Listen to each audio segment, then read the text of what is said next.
Hey, praise the Lord, guys. I'm Strong Greenhorn. Then Jesus spake to the disciples and the multitude, saying, the scribes and Pharisees do sit in Moses' seat. Therefore, whatsoever they bid you to observe, that observe and do. But do not after their manner, for they say and do not. For they love to bind burdens grievous to be borne, and to lay them upon men's shoulders, while they themselves will not touch it, not even with one of their fingers. For all their works is done to be seen of men. They make broad their phylacteries and enlarge the borders of their garments, and they love upper rooms at feasts, and the chief seats in the synagogues, and greetings in the marketplace, and to be called of men, Rabbi, Rabbi. So here now Jesus is, explaining the scribes and Pharisees to the people. Because, up until this point, they really had been the authority in all things spiritual and of the law, worship, you name it, they were the experts up until this point. And, as we will often do, we will trust those in authority, even when they're not displaying the best behavior. Even when they don't have our best interests at heart. Because, what were they going to do? There was nobody else they could turn to. And it's not like they could put them out or challenge them. Because if you understand how it worked, that, one of these, they were recruited at a young age. And they were brought up and taught in the faith. Well, according to what they believed. The process was such that it didn't really leave room for them to be challenged, and that's why when they were questioning Jesus some of the times, they did have the authority to ask him, who gave us all this authority, and by what, do you do this authority? It was their place, because they were the authority, but they're always trying to oust him and make him look like the bad guy. So he's just, revealing what's going on behind the scenes and revealing their spirit unto them for them to be aware. Alright, so it starts off by saying that he was speaking to the multitude and his disciples. Now, usually the scribes and Pharisees, they're in within earshot that they can hear, but he didn't really mention them right now. So he said, the scribes and Pharisees, they sit in the seat of Moses. Therefore, whatsoever they bid you observe, that observe and do. So they were really the continuation of Moses did, which was passed to Joshua, which was passed to the judges, which were passed, to the priests like Samuel and Elijah, Jeremiah, all of them. So they literally were sitting in this place. But as you can see, they were not upholding the honor and the expectations. They were not meeting the expectations of what it is that this seat required. Sometimes you'll see after generation, standards drop. You see that even in the world, the morality, in the olden days, even in marriage, families would contact each other and it would be highly supervised. They would do what is called call upon somebody at home, where they would go see them and then hang out with them for a little while. These were official dates, not like today where you see somebody ask them for their number, or even worse, you go on Tinder or one of these dating apps and swipe right. You see, somebody's coming over your house. So the standards, they sometimes do fall, and that's exactly what happened here. Some families, they'll be rich in one generation, and then when it gets passed down, you check it out a couple generations later, that company, the family, the name is completely dropped. Because sometimes, things have a tendency falling. And like I said, this is exactly what happened here with the scribes and Pharisees. Because, Jesus said, they do sit the seat of Moses. Moses heard from God and he conveyed everything that he heard to the people. And he was their teacher, he was their instructor, he was their spiritual father. The scribes and Pharisees, they were sitting in this seat. This was officially their seat. I like what I said. That's why, they did have the authority to question Jesus, because this is our turf, you can't really come in the temple and just teach like that, not keeping in mind that he was God himself in the flesh. So then it says, therefore, whatsoever they bid observe you to do, observe and do. But do not after their manner, for they say and do not. The scribes and Pharisees, they were experts in the law, knowledge of the law, but not in keeping and walking the law, because they always emphasize, the wrong things. They would, that's why Jesus was always reminding them to do judgment, mercy, and justice. He was always saying that, do judgment, mercy, and justice. Judge the fatherless, the poor, and the widow. Because they were neglecting all these things, and they were focusing on the grandiose and the splendor of the feast and the ceremonies. They had completely lost the meaning of people, because it was supposed to always be about the people, but they were making it about external things. And it had gotten so bad to the point where, because they know what is to be done, and that's what he was getting at. They know, but they just don't do. Because he goes on to say that they bind burdens grievously to be borne, and they laid them upon men's shoulders, but they themselves would not touch it, no, not with even one little finger. After Jesus had, went back to heaven, apostles were operating. The issue came up where they were saying, yeah, Jesus is right, but we also have to be circumcised. They were trying to bring back circumcision, saying that men needed to do that to be saved. So they're always looking for the heavy things. They're always looking, because I guess, it does give you a sense of purpose, doing all the heavy things, the heavy lifting, and it makes you feel like as if you're accomplishing something. But we know that Jesus came to do away with the law. The law still stands, and it teaches us how we should live and behave. We're not under the law, if you understand what is being asked of us. So they were taking on all the heavy parts of the law, laying down to people with religion, pretty much.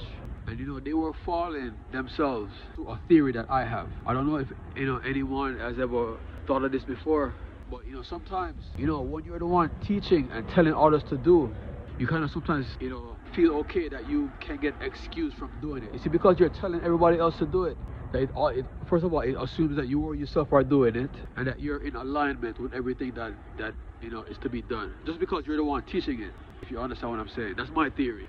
That teachers, just because you're the one teaching and they're the one instructing, they assume that they're getting everything right. And that's what they were falling to, because they were the ones teaching and telling everybody, and they were laying all these grievous burdens on shoulders that they themselves could not bear, and they wouldn't even attempt to touch it. They assumed that they were right because they were telling everybody else to do it. And then he goes on to say, for all their works they do for to be seen of men. We already know that earlier he had chastised them about when they pray, they love to stand on the street corner saying long prayers, thinking that they shall be heard. When they fast, they disfigure their faces, to be seen to be fast unto men. Verily I say unto you, they already have their reward. So everything they do is to be seen of men. So this is the second round of this lesson from him to them. Everything you guys do is to be seen of men. Then he goes on to say, they make broad their phylacteries and enlarge the borders of their garments. So this is their appearance. They want to look the part. They think that if they look the part enough, they'll be the part. It's like faking it till you make it, but then not taking the commitment to actually try and make it. You ever heard the concept of buzzwords?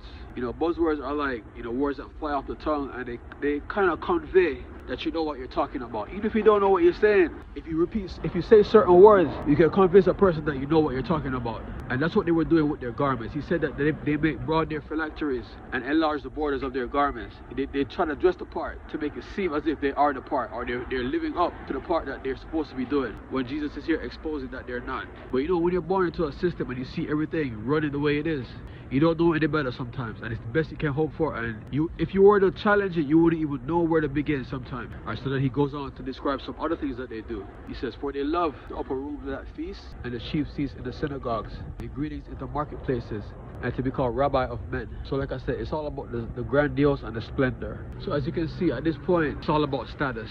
It's all about status and being higher than the next person. And this is why the disciples, they were arguing along the way. But which one of them should be greatest in the kingdom of heaven? And Jesus took the little child and said, unless you convert and become as this little child, you shall in no wise enter, because whoever shall humble himself as this little child shall be greatest in the kingdom of heaven. And that's when also the mother of Zebedee's sons came unto him, saying that she wants her sons to sit one on the left and on the right in the glory of his kingdom. Because at this point, because remember, they grew up under these, all the disciples, they grew up because they themselves were not scribes or elders or Pharisees or anything. Remember, when Jesus met them, they were doing their craft, whether it was a fisherman, a tax accountant, none of them actually taught the law. So they grew up under these guys. So you can imagine that they were molded and shaped, by their ideals. So when you see them arguing who's going to be the greatest, that's where it came from. So this just goes to show you that, deprogramming, it can never all be done in one instant. It's like the Bible says, line upon line, precept upon precept, here a little, there a little. It has to be done little by little as the issues arise usually. Because you might think that you hit every point, but then you stand back a little and you see other things, other issues start to arise. And if you remember the parable that Jesus spoke, he said, whenever thou art invited to a feast, sit not up in the higher room, but sit in the lower room. Because let him that invited you come and find you and say, friend, come up higher, rather than a more honorable than you enter the room, and then you with shame have to take a lower place. Because at this point, that's all they were about. That's all they were about. just status and who was higher than the other. And that's why he also gave, the parable when he said that the children, of this world, the princes of this world, do exercise authority over them which are beneath them, and those which are over them are called benefactors. Because, in this game, the higher you are, the more you get to tell others what to do. And that's all it's about. I get to tell you to do this, go sit here, think this, believe that, report on me about this, go and say that, go and believe this.